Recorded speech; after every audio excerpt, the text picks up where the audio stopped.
10 चौपाई कर चुके हैं। अब ये 11वीं चौपाई है। 11वीं चौपाई है, लाए सजीवन लखन जियाए, श्री रघुवीर हरषि उर लाए। देखिए उनका सब कुछ वर्णन हो गया। अब उन्होंने क्या क्या काम किया है ये बताना शुरू कर रहे हैं कि क्यों हम आपको इतना मानते हैं, क्यों आप बड़े हैं। लाए सजीवन लखन जियाए। अब लखन को यदि इंद्रजीत का नागास्त्र लगा था और वो मरणासन्न थे, तो रामचंद्र जी तो भगवान थे, वो नहीं बचा सकते थे अपने भाई को। जो काम स्वयं श्री राम भी नहीं कर सकते वो काम हनुमान जी कर सकते हैं। बताइए कितनी बड़ी पदवी है इनकी, हनुमान जी की कितनी बड़ी उनकी पदवी है। मजे की बात यह कि वो तो सभी कुछ कर सकते थे, लेकिन एक बड़प्पन की एक ये भी निशानी होती है कि पूरा एक सेंटर स्टेज वो खुद नहीं रहना चाहते। सब राम के का काम है, सब राम के कहने से हुआ है, सब उन्हीं की कृपा है। तो जब लक्ष्मण जी को लगा, बाण लगा और उनको बंधन में आ गए, अब बड़े परेशान सब लोग कि अब क्या किया जाए। तो जो एक वैद्य थे, सुषेण वैद्य नाम के, जो लंका में रहते थे, सबने सलाह दी कि सुषेण वैद्य को बुलाया जाए इनका उपचार के लिए। सुषेण वैद्य लंका से आए, लक्ष्मण जी को देखा और उन्होंने कहा कि इस बीमारी की केवल एक दवा है। देखिए हर बीमारी की एक दवा होती है, उसको खोजना पड़े। जैसे कोरोना की दवाएं तो 20 हैं दुनिया में, लेकिन कोरोना की दवा नहीं है, उसकी एक विशेष दवा होती है, वो विशेष तरीके से प्राप्त होगी, वो एक ही जगह प्राप्त होगी। तो इनके जो उपचार के लिए था, उसके लिए एक पर्वत है उत्तर में, क्या है, कभी उसको द्रोणगिरी पर्वत कहते हैं, कभी गंधमादन पर्वत कहते हैं, जो भी नाम है, वहां पे जो जंगल में जो उपजती है ये बूटी, वो लानी है। तो 2 शर्तें हो गई। पहली बात तो ये कि उसी दवा से ये ठीक होगा। जैसे कोई बीमारी, अगर मलेरिया है तो कुनैन ही देनी पड़ेगी, वो कॉम्बीफ्लैम से नहीं ठीक होता। हर बीमारी की एक अपना इलाज है, तो ये दवा वहां मिलेगी। दूसरी बात, हर दवा समय से नियंत्रित होती है, टाइम बाउंड होती है।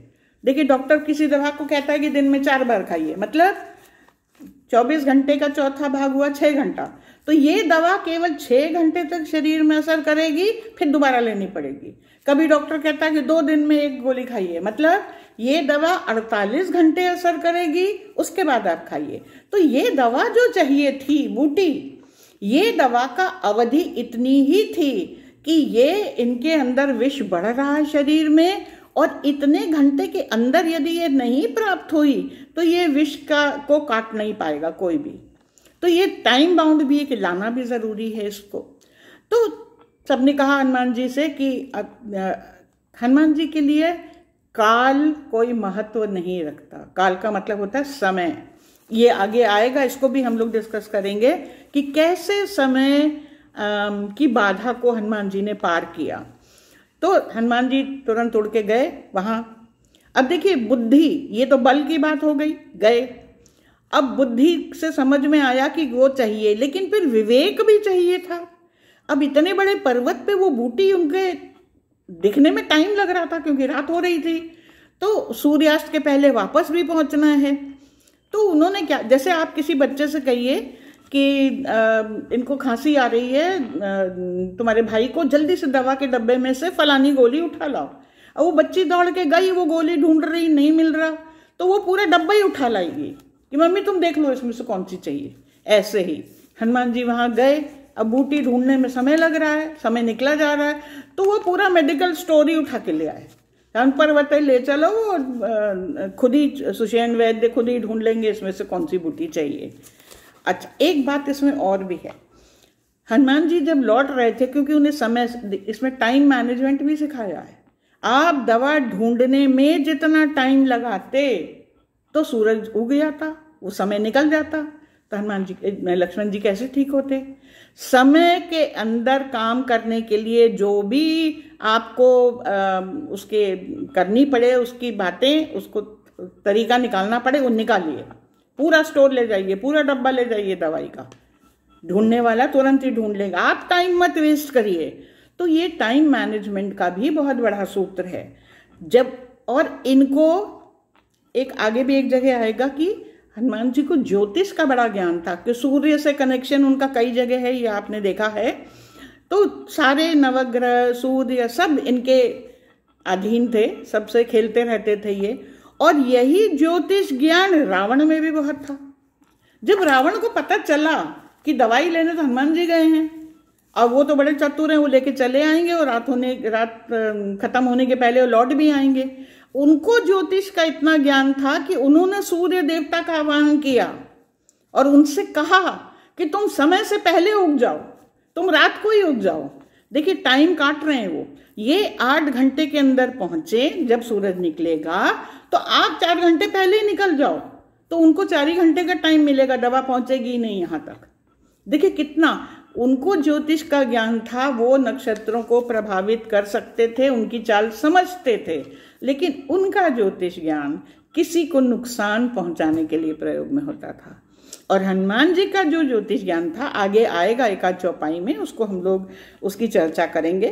खैर वो जब लेके आए, अच्छा जब वो लाए संजीवनी बूटी वो ले आए, लखन जी आए, लखन को फायदा हो गया, ठीक हो गए। अब देखिए इसका असर क्या हुआ। श्री रघुवीर हर्षि उर लाए।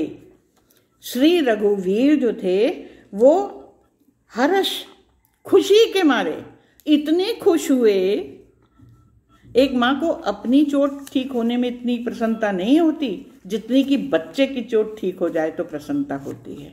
इसी प्रकार श्री रामचंद्र जी को अपने को कुछ हुआ होता तो शायद इतनी वो चिंता ना होती। हमारे भाई को, जो अंतरंग है हमारा, हर समय हमारा भाई है, सेवक है, साथी है, सखा है, सब कुछ है ये मेरा, तो उसके ऊपर संकट है और उसको जिसने ठीक कर दिया तो वो तो प्रिय लगेगा ही ना।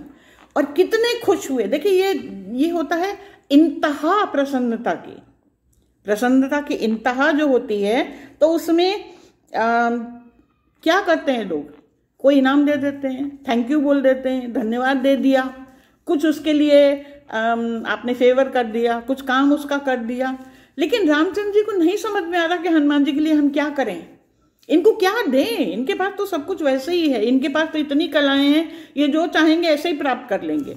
हनुमान जी को केवल एक चीज चाहिए होती है, उनको एक चीज केवल भाती है, वो केवल एक चीज का हमेशा ध्यान रखते हैं, वो है श्री राम का प्रेम और भक्ति। तो रामचंद्र जी ने सोचा इनको सबसे प्रिय ये है तो मैं यही इनको देता हूं। कोई चीज, कोई सामग्री, कोई दुनिया कोई चीज, कोई सांसारिक वस्तु, कुछ भी इनके लिए कोई मतलब ही नहीं रखता। जब वो समुद्र लांग रहे थे तो पर्वत उनके सामने आ गया था, मैनाक पर्वत, सोने का पर्वत था वो। स्वर्ण पर्वत ने कहा था हनुमान जी से कि आप आइए बैठिए मेरे पास, थोड़ी देर यहाँ विश्राम। सोने के पर्वत को उन्होंने ठुकरा दिया, रुके तक नहीं वहां, बल्कि प्रणाम करके आगे निकल गए। तो इस आदमी को मैं क्या दूं, इस व्यक्ति को, इस भक्त को अपने एक ही चीज दे सकता हूं, ये मुझे मांगता है तो मैं अपने आप को इसको दे देता हूं। तो कितनी, देखिए ये वो इमोशनल कर देने वाली लाइन है, इतना भाव है इसमें। आपको अभी आगे इसका मतलब अगले वाले एपिसोड में सुनाएंगे।